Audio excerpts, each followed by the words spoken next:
Okay, so in today's video, I want to talk to you about sentence length, which on the surface doesn't seem that interesting or doesn't seem how it could elevate your storytelling. But I think reading fiction requires a lot more from the reader, a lot more than nonfiction. Readers not only have to think about what's being said, but they have to create mental images. They have to juggle different characters and different plots and subplots.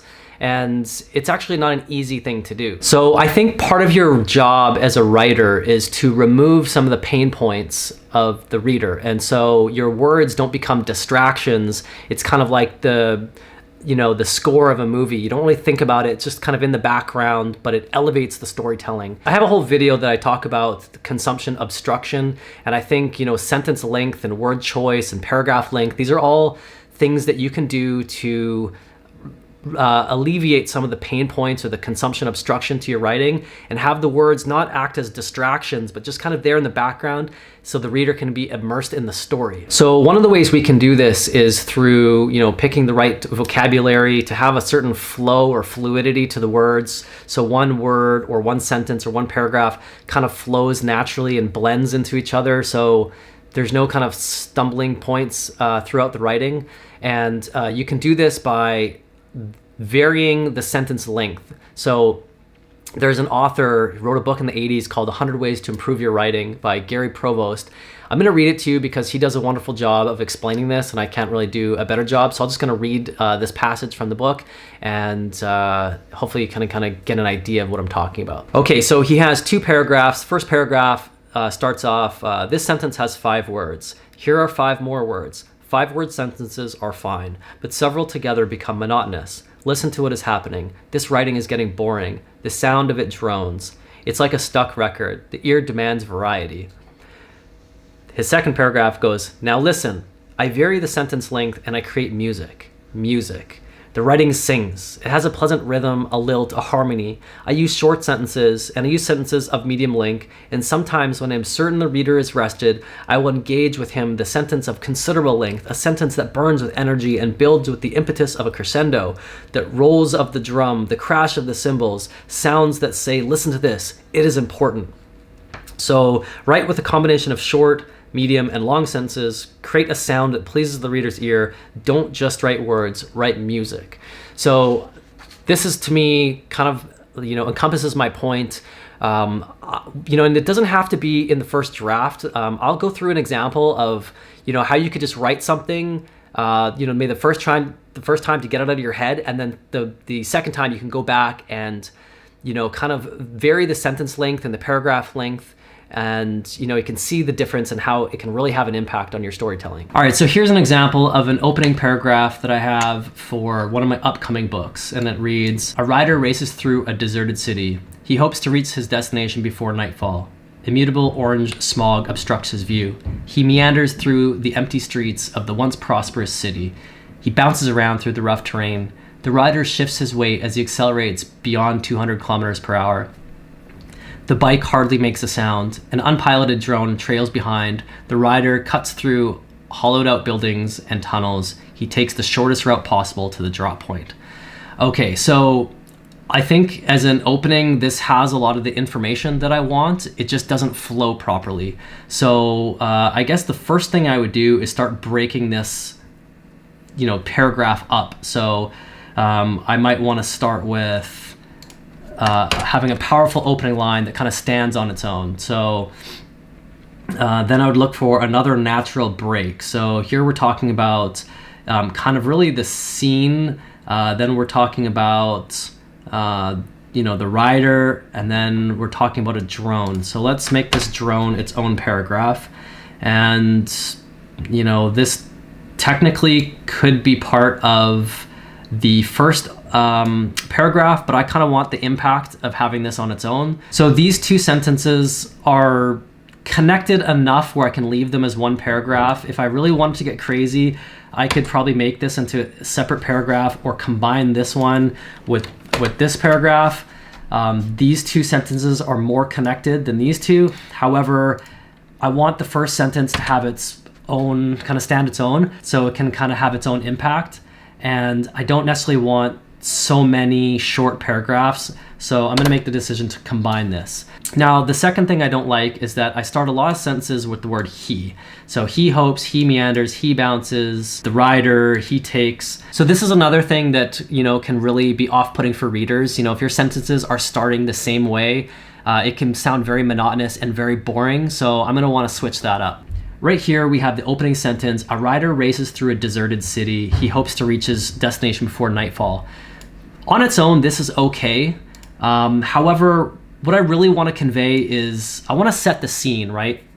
So, movies often do this. You'll notice they'll do an establishing shot of, like, let's say Manhattan, and then they'll zoom in and show, an apartment building, and then they'll zoom in and show two people talking in that apartment. So they're really going from big to small. They're showing you an establishing shot. Okay, this is the city that we're in, this is the apartment that we're in, and this is the scene that's happening. So I kind of want to do that here. So I might go,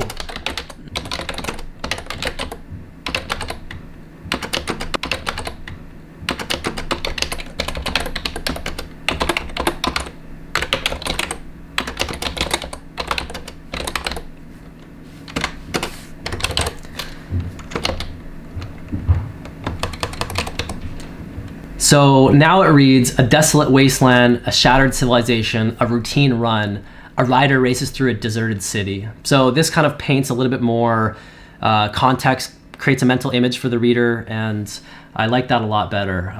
But I also want to avoid some of these sentences that start with he, so maybe I'll just delete this, combine these two sentences, and now I have this kind of one long, impactful opening statement, which kind of sets the scene, kind of shows the civilization of the world kind of building that we're looking at, talks about the rider, the opening character, and some action scenes show what he's doing. So kind of hits all points for me. Okay, so now in the second paragraph, we start with illimitable orange smog obstructs his view. Now, a lot of people are probably not going to know what illimitable is. It's kind of a pain point. It'll be jarring for the reader. So I'll probably want to replace that with something a little bit more, common, a common word that flows a little bit better. So I might go, so I'll change it to a thick orange smog obstructs his view. Now I have another one of these sentences that start with he. So I'll just probably delete that. And now it reads, a thick orange smog obstructs his view as he meanders through the empty streets of the once prosperous city. Again, another sentence with he. Let's take that out and we'll change that to this. And then let's combine these sentences. So, bouncing around through the rough terrain, the rider shifts his weight as he accelerates beyond 200 kilometers per hour. The bike hardly makes a sound. So here we have, long sentence, long sentence, long sentence, and then this kind of short sentence. Next, we have an unpiloted drone trails behind. That's okay, but let's combine it with as the rider cuts through the hollowed out buildings and the tunnels. And let's even combine this.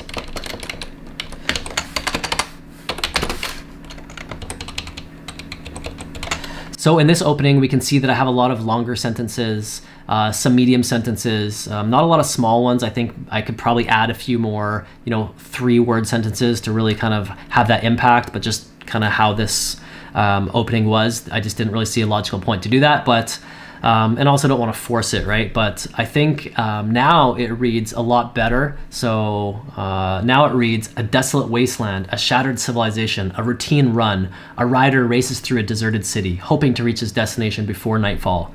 A thick orange smog obstructs his view as he meanders through the empty streets of the once prosperous city. Bouncing around the rough terrain, the rider shifts his weight as he accelerates beyond 200 kilometers per hour. The bike hardly makes a sound.